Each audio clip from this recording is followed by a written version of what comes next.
Yeah. Charlie Tuna. What up, man? Dynamite MC, Crafty Cuts. Yes, sir. We return to make skin burn. Fire. Clock's ticking. What you gonna do with it? If every second is a blessing, Welcome to the second ISU podcast. Today we're going to talk about resilience, finding strength in difficult times. We've asked our administrators for an interview, so today we have Mr. Elman, Ms. Wisman, and Mr. Powell in our ISU podcast. 2020 has been a difficult year for all of us and continues to be. But how has it been for our leadership team? Let's find out. Yeah, we'll start. We have simply the head of secondary here now. It's been a busy time for all of us, but especially for Miss Wiseman. We've had quite a lot of time off now. We haven't seen many children, but they've come in, some of the students this week. They have. How do you feel about that? Great. I think our launch of the online program has been largely a success. Our attendance has been excellent, so thank you for showing up on time and being engaged in your lessons. I know it's not the way that we had hoped that we started the school year, but I think it's largely been successful, and we're greatly looking forward to students arriving on September 1st. September 1st. My children are absolutely so excited they can't hold it in them, within themselves. Yes. Online. Yeah. Just can't wait to see the classroom. I said to them, do you want to see the classroom? I think Andrea did. I said, do you want to see the classroom? We're going to show them. They said, no, we want it as a surprise. We're so excited. Yeah. That's cute. Yeah. Now, when the kids are back, we will see what they've learned from the whole online once they're in the building. Is there something you've learned from this last period since like January, February, once the school got closed? Many things, I think. I think the first is maintaining a positive outlook. I think it's easy to kind of spin and get in a negative thought cycle, and that doesn't breed any productivity, and it doesn't lead to any positive solutions as a result. So learning and reminding myself to stay, keep a positive mindset. Staying in the here and now, so knowing what I can get done in a particular day, enjoying that particular moment for what it is, and being more patient with myself and with others, and knowing what I have personal control over. So things that I had to be able to let go, holiday plans, things that I wanted to get done, all of those things, and that's okay, and being okay with that, and knowing what I can take control over and have fun with. Yeah. Did you find it difficult when, I found it difficult when we finished. I could cope when we were working. Yeah. And then I dipped when we stopped going to school. Yes. But for maybe a couple of weeks. Yes. Before I kind of realised actually I've got to make the most of it. Yeah. What did you do to cope with that? I stayed active. I found things to do within the city. I've been doing a lot of running and just, I think, being active and helps to keep my brain kind of in a positive mindset, because if I'm sitting at home or not doing something productive, that's when the negativity can jump in and it gets on a spiral from there in the thought process. So running really helps to clear your mind, or any kind of sporty activity I think is really helpful. And then staying connected with friends, so getting a little bit more creative of the people that I intended to see and couldn't. So, doing Google Meets and Zooms, and had our first family Zoom meeting, which was awesome because my nieces and nephews and things are all in different states. So even if I went home, I wouldn't have seen them. And, we got ourselves organized and everybody was on Zoom. And so that was really fun. And my friends and I have regular scheduled Google Meets, and we've never done that before. I probably talk to them more now than I did before, so there's some really positive things that have come out of it that were unexpected. Cynthia, have you arranged any family quizzes? I have not, but I have done family quizzes with, not family quizzes, I've done quizzes with some friends of mine on an app called House Party. Oh, okay. Yes. It actually had some pretty funny questions on there that was... And Nick always ends up last in his family quizzes. Well, because they people in arts and literature, they know I'm a little bit Right. rusty on that. Okay. They avoid sport, any sports questions, because I would win if there was a lot of sports questions. Now I know that you're running a lot lately. Is that something you started during the COVID time, or was it something you were doing before, or something new to you? Well, I found I had a little bit more time on my hands, so I was probably already a little bit more than I was before. But I started when I lived in Peru a while back, and then things got busy, and then I stopped, and then I've always kind of restarted and stopped and restarted, but trying to take it a little bit more seriously now. Yeah, but that's awesome, because you took that, like the time, you can do nothing, because it's easy to do nothing, but you just pushed it hard. You wake up early to go run every day, and it's remarkable. Yeah, no, I set a goal, and once I set a goal, I try to follow through with it and squeeze in the time, and I figure I'm worth an hour of time. Yeah. When do you do that? When do I run? Currently at 5 in the morning outside, while the weather's still conducive to doing that. Yeah. I would recommend not running around about 6 o'clock over the national park. Very dangerous. Is it? Yeah, there are children with their bikes. Oh, yeah. Yeah, very, very There's dangerous. nobody out at Don't- 5 a.m. yeah, It's don't great. go over there at 6 o'clock, maybe 8 o'clock. You'll get away with it. So Cynthia, your hopes and your wishes for this school year, it's very unknown, but if you can... Well, I hope that this experience makes our community stronger. I hope that it instills that, that we're all in this together. It's not just Mongolia, it's not just ISU, it's a worldwide phenomenon.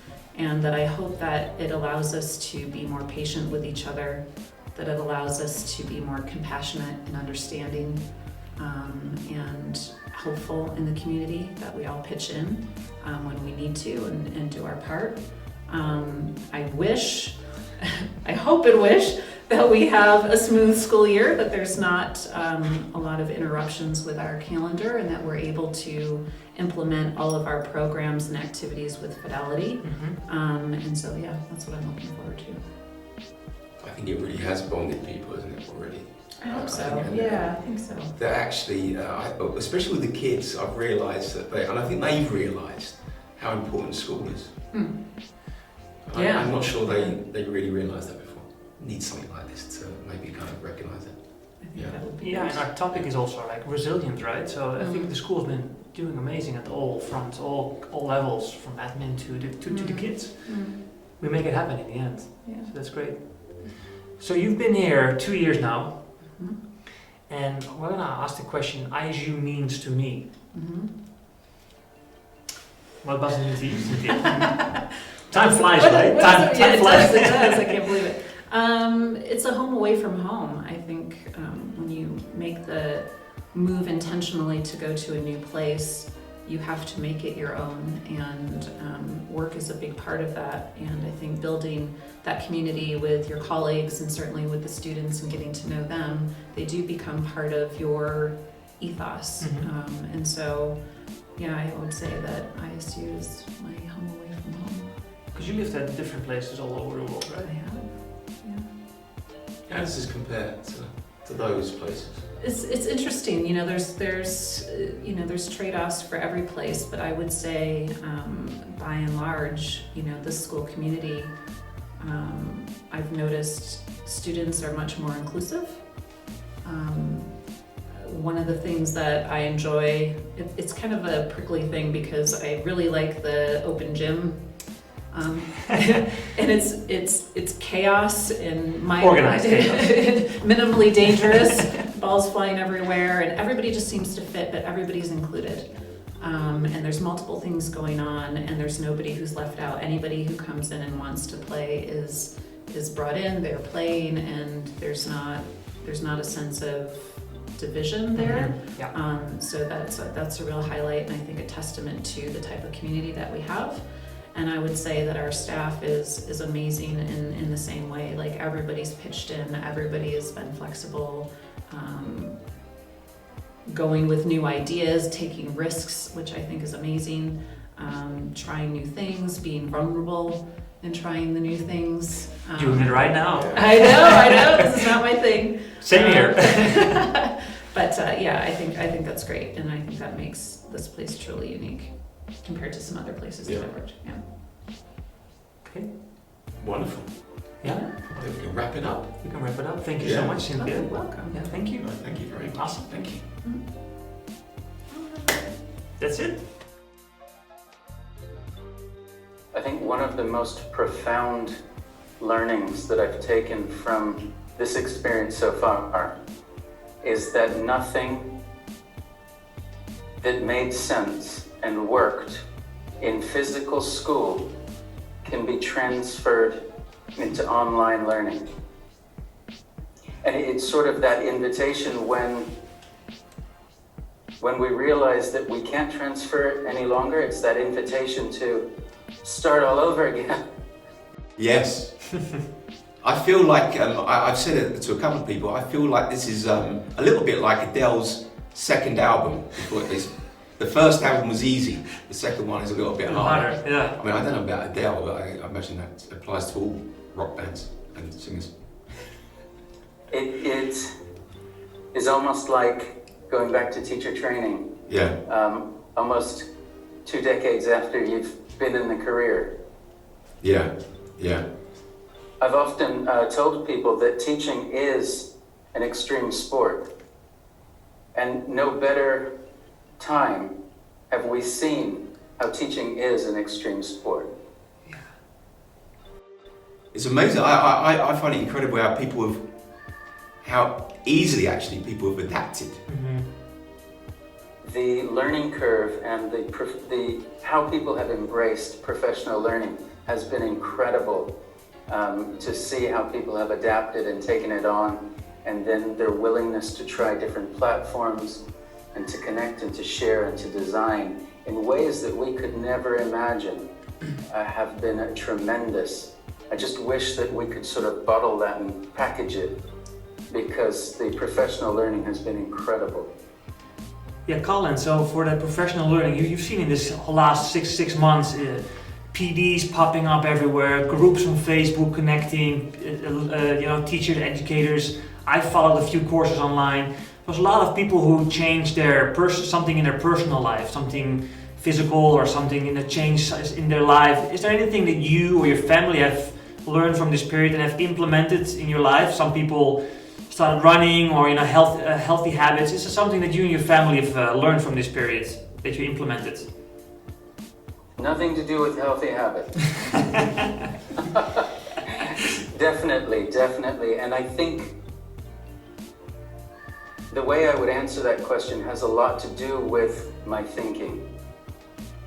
I think I used to be quite linear in planning,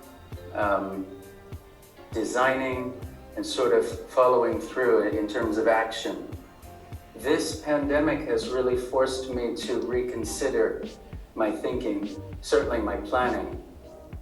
I've become very, very excited about scenario planning and design thinking, and being sort of stuck in that whirlwind where you're trialing things and you're reflecting, you're going back, you're trialing new things, and you're scenario planning for maybe 3 or 4 different possibilities, and then you are taking little bits from each scenario and sort of building your ultimate whatever route or path you want to go on.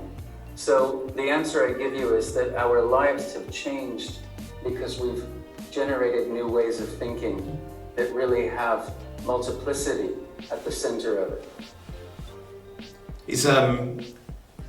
I've turned to, this is more simplistic than I've turned to press-ups. And and being physical, trying to get as fit as possible, trying to turn things, get myself away from maybe the issues as well. So is there anything that you do to get yourself away from the issues that you have at school, for instance, that you can kind of like coping. Yeah, a coping mechanism. that you have? Actually, it was quite scary to go through the decrease in physical activity that came with being locked down. I've just moved from Qatar, and on an average day when we were in physical school, we made anywhere between 10 and 12,000 steps.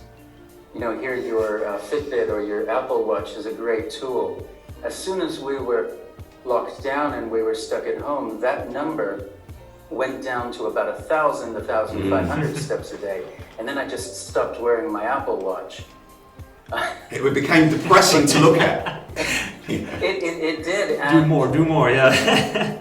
with that came this notion that it was sort of better and safer to stay home. Yeah. Because then you didn't have to deal with the hygiene issues of wearing a mask and bringing sanitizer with you. So in response to your question, Nick, we as a family had to make concerted decisions to go out for walks. And we would go out together as a family, not only to get the steps in that we were missing, but also it was just not a nice feeling every day that it was safer and more comfortable to stay home. And so around about the evening time when the sun would go down, we would get together and go out and we would walk through the desert because it was Qatar, and we'd get our steps in that way. Yeah, because Colin, it reminds me that we've been so lucky here in Mongolia that we haven't had that fear, and so we haven't been locked down, locked in. I mean, I've been doing so many. I'm fitter now, I think, than I was when I was 25. I'm not. So Colin, we hope to see you here soon in Mongolia. You're currently in Vancouver, Canada, right? Yes, that's right. Yeah. And sort of hanging on any possible news to come through about flying to Mongolia. Yeah, so we also have some people in New Zealand, we have some colleagues in Holland who are waiting to come over here. How does your day look like now? Because you have to adapt to the schedule over here. Can you give us a little bit of a glimpse of how your day is scheduled? Sure. I sleep in until about 8:30. Oh, that's nice. Have a leisurely breakfast, and then I work pretty much straight through lunch into the afternoon when I put my tie on and I log into Zoom right around 5 p.m. because I believe that is 8 a.m. in Mongolia. Yeah. From there, we go back to back through meetings or I join classes. Sometimes we have staff meetings. And that will take me through midnight and into about 1:30 a.m. It was close to 2 on Wednesday evening. That explains the lions. Goodbye to the staff. Wow. And that's what the day looks like for me. Wow. What are your hopes for this year? I mean, there's obviously going to be there's obvious ones, but your hopes and dreams for this academic year? I think that my hopes and dreams for this academic year are nicely captured in our whole school goal of hearts and minds enduringly.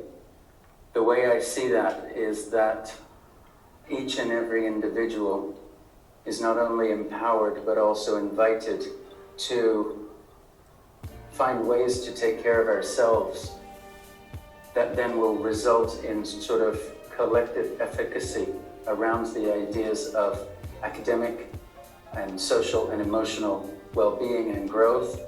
I'd really like to come out of this year as a really strong community.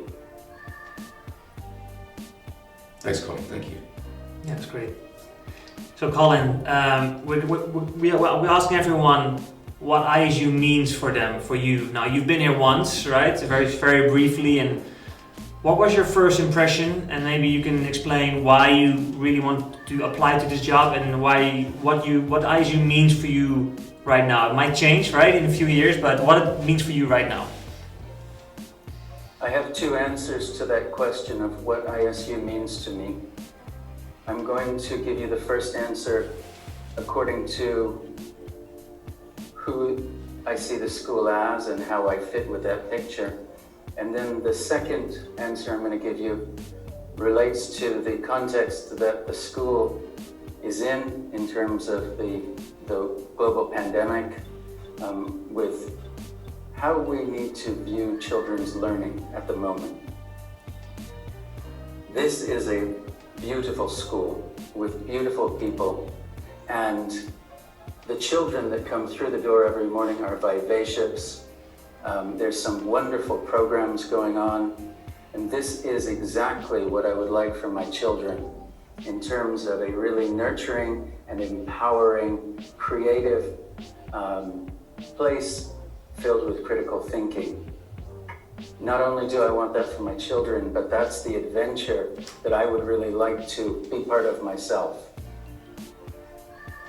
The second answer that I give you is related to, I think, a little bit of a crisis that I interpret for where student learning is at the moment. As we moved from what made sense face-to-face, and we've tried to figure that out online, and kids have been stuck at home, sometimes at the mercy of their parents. It's meant that we've really got to reconsider what is the purpose of school. And I think, believe it or not, in the last 6 months, the purpose of school has changed.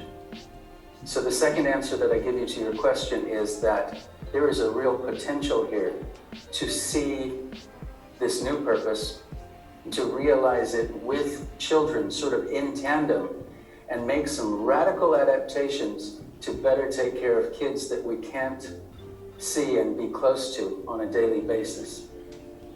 Oh, it's a wonderful answer. Lovely. Great, Yeah. thank you. You're welcome. Oh yeah, it brings it to the end as well. Yeah. Thanks, Colin, for your time, because I know you're very busy. You're busy, yeah. And I know you got to go off now for another meeting. I do. Yeah, Colin, thank you for your time, and I know the ISU community is really appreciative of this, and yeah, we hope to see you here soon in person. Yeah, I hope and so. your family. So I hope so too. Thank you so Colin. much. Until later. bye bye. Bye-bye. Take care. Bye-bye. Bye-bye. Welcome, Bill. Thank you for being here at our podcast. Thanks very much, you guys. Pleasure. Pleasure. Yeah, so we put a few questions on paper, and our topic is resilience, finding strength in difficult times. So the first question for you, Bill, is what have you learned from these last few months? A lot. Quite a bit. It's more than a few now. Yeah, it is. Actually, I thought quite a bit about this, and I think, it's something I may have shared with you guys or other faculty and families before. I think the job of an administration is to build a little bubble around a community and an organization so that it minimizes buffeting from outside winds. And this, perhaps more than any other crisis in my lifetime, has illustrated to me how important it is, because there's a lot of uncertainty. Yeah. And so what you can try to do is, the more certainty you can provide, the more life can go on inside, with some measure of stability, with some measure of reliability. I think that's really important. So I think in that respect, it's underscored to me how important it is to try to give people some certainties, or help people to latch on to certainties in difficult times. And I think there's one other thing that I've learned, and I'll share with you both the immodest and the modest parts. The immodest one is that I'm a great recruiter. And the modest part is that it's because I think that the faculty have been remarkable. And you hire a faculty because you know that a good faculty means a school will survive even if you get hit by a bus. You know, that it's the people that are in the school that make all the difference. And I feel totally vindicated about the kind of people that we brought into the school that have kept alive, I think, as much as one could possibly do in the circumstances. Children's sense of wonder and connection. And I think that's, to me, that's been pretty evident, pretty clear. Yeah. Okay, thanks. How have you coped though, as an individual? Yeah, I think it took a while. I think like everybody, I was really knocked and winded, and maybe it took me a while to figure out what I needed to do to help myself a little more. Exercise has been very good for me. I'm pretty disciplined. I get up early. I always work out before the day begins because I know by the time I get home, there's no way to work. Same If here. if I roll in at 5, 6 o'clock at night, the last thing I want to do is work out. So I get up at about 4:30, work out for about 30, 40 minutes, and then I feel like I've started the day already, and I feel like I've accomplished something. And I think building that into my ritual has been very helpful. I took time out. It really began as the summer approached and has continued since. I took time out to read more, which to me is like reconnecting with old friends because I stopped reading for a while, you know. You feel like it's a guilty pleasure and that it's not something you should be doing when there's other work. I've found that's really helped me to restore a kind of rhythm to the day and to reset my brain a bit. That's been really helpful for me. And then time with family. Both my immediate family, my kids and wife, and then connecting with people back at home in Canada that I haven't talked to in a while. So building that into a rhythm, every Sunday morning having a call or something like that to reconnect, I think that's helped quite a bit. It's just kind of provided a bit of an anchor. Cynthia's talked about that too, right?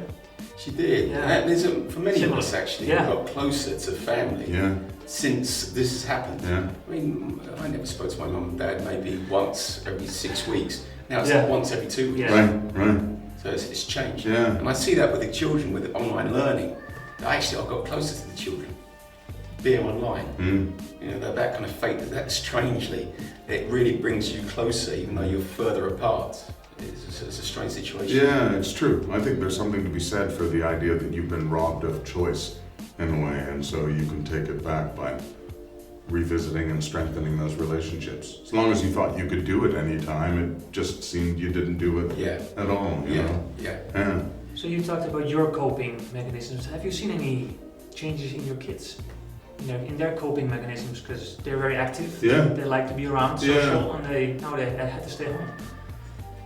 They did, and I think it was hard at times, but at the same time, I think you probably know, we never had quite the degree of lockdown that a lot of other places did.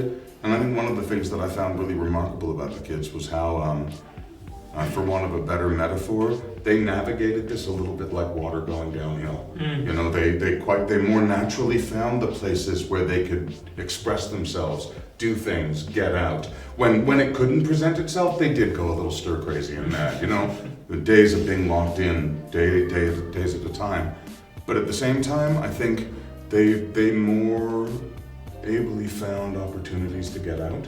And I was really pleased about that. I think in some ways, I think we get set in our ways more the older we get. And in some ways, it's a bigger shock. It's harder, you know. When we fall, we break a bone. When they do, they don't. You know, they bruise. And that really impressed me. I think I've learned that I underestimated my children's strength of character and their ability to find a way, you know, in the difficulties. So I'm proud of them. I'm proud of the way they handled it. It's interesting actually, because when I was in Iraq, I was in a refugee camp and we were doing quite a lot for children. And one of the adults said to me, they're not the ones you've got to worry about. It's the adults you've got to worry about. Yeah, it's true. Far more trauma there, you know? Yeah. I think that's very true. So now we are a week away from all the students getting back. Yes. I have this gut feeling, like a little bit nervous, because it is a bit nervous. I see the DP1s and 2s walking around, and it's a bit awkward at times, like they're back. How do you feel? I'm excited. I'm apprehensive because I don't want it to be taken away again. So I'm just hold on. A small part of me. One of my coping mechanisms is not ever expecting too much. No. Because then you'll never be disappointed. You know. But I think I'm sure we all feel the same way. It puts flesh on the bones of our purpose. You know, really seeing kids in the corridor for me is a great pleasure. And then reconnecting with the broader community here. I think it'll make our lives and our jobs a lot happier. You know? Yeah, because I talk a lot with some other athletic directors all over the place, and in Hong Kong they're shut down. Yeah. Uzbekistan they're shut down, and they lose a bit of, how you say, like a little bit of spirit. Yeah, sparkle. They're like, again. Yeah. Again. Now we have a date, and you look forward to that. That's exactly right. And it's more frankly, as we all know, it's more than we had for a long time. Yeah. We ended up with perhaps the first date we viewed with that kind of optimism, Yeah. the second with a very guarded skepticism. By the time that passed, I think we were beyond hope, you know? And now I feel like it's been rekindled then. It's strange. I think it's for teachers, or teachers especially. When I had that long break anyway. I feel every time a new term starts, I feel like I used to feel when I was a kid, before the cross country race. I get very nervous. Yeah. I always think to myself, can I teach again? I don't know how to teach. Forgotten, yeah, Yeah, that's forgotten. right, that's right. Yeah. Yeah, you're right. My kids are probably going, yeah. Yeah, I remember you doing better. So, what are your hopes and wishes for this year? Well, maybe I'll talk small picture first, and then big picture. Yeah, please. I mean, small picture. I want this to be a great year for the students first and foremost. I think all of us have been robbed of a lot in 6 to 8 months of lost face-to-face learning. I think there's a lot that we can do to restore that, to build character, which is what we're in the business of doing, you know? Character and humor and spirit, and I think it's easier to do, and you do it better when they're there with you, you know? Yeah. So I think that's what I hope most for as a teacher and an educator, but maybe on a broader sort of philosophical plane, I really hope that the world doesn't go back to the way it was before. I feel like, you know, as people say, and I can't vouch for this because I don't speak Chinese, they say that crisis and opportunity are the same symbol in Chinese. Yeah. Now, whether or not it's true, it's a lovely idea. Yeah. And I do think that we could readily say that for all the things that we've lost in the past year, and it's going to continue for a while yet, I hope we only keep what's precious. And that we throw out everything destructive, that we have a chance, you know, it's like moving house, it's a chance to get rid of a little bit of detritus, and I hope humanity does to a certain degree. I'm not perhaps as optimistic as I should be, but I'm hopeful. And I think that's my greatest hope for this coming year.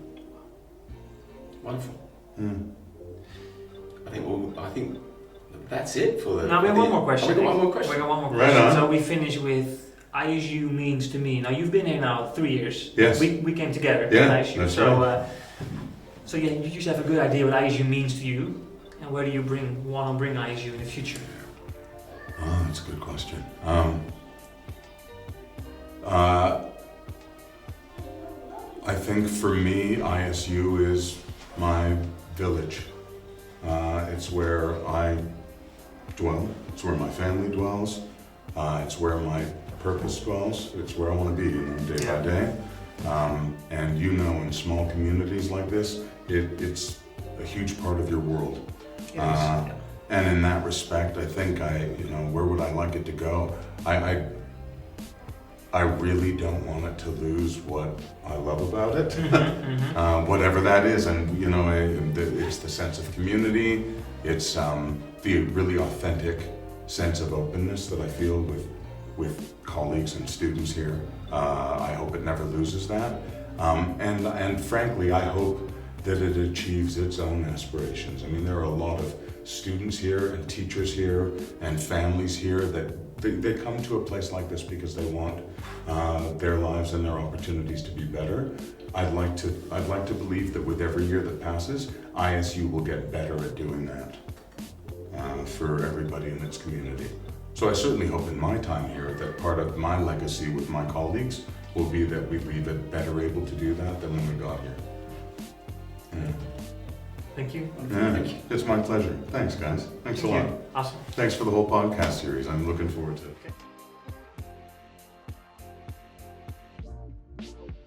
Okay, that was our second ISU podcast. A massive thank you to Mr. Elman, Mrs. Wisman, and Mr. Powell for joining us today. Now it's your turn.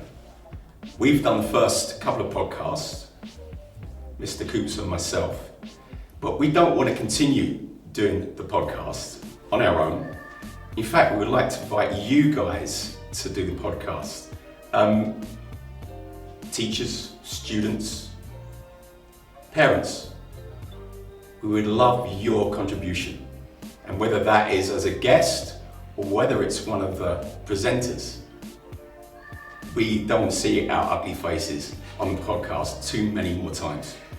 The ISU podcast is a community podcast. It's not our podcast, it's our podcast. So if you're interested, if you have a great topic, if you have someone you want to interview that can bring something to our community, please contact us and we are happy to help.